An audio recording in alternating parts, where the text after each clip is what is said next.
Gumuhong apartment type na nicho sa Independent Cemetery sa Dagupan City, puspusang isinasaayos. Narito ang report.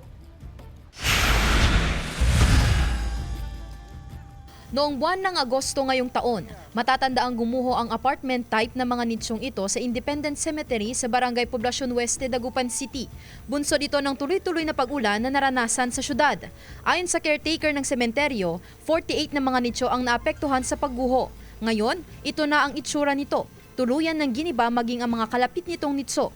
Damay ngayon sa pagsasaayos ang halos 30 pang mga nitso dahil nakitaan na rin daw ang mga ito ng sira mula sa sunod-sunod na kalamidad. Amin, madam, alisin namin yung mga itong na ibang nagiba dito ay tapos pagkatapos ayusin na namin. Pero itong pagkatapos ng pista ng patay para magandang tingnan. Inihinto muna ang pagsasaayos ng nitso hanggang sa matapos ang undas. Sinasabihan po natin yung sa pulturero po, ma'am.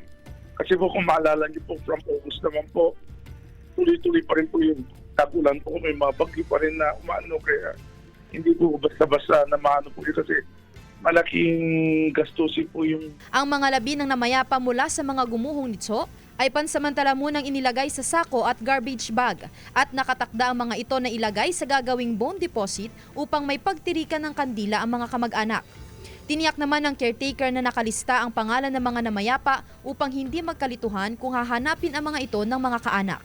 Ang inaano ko doon yung, yung sa gitna yung nakita po natin, baka yun ang biglang gumuho, mas malaking perwesyo po yung mangyayari. Kaya tingnan natin within this next month.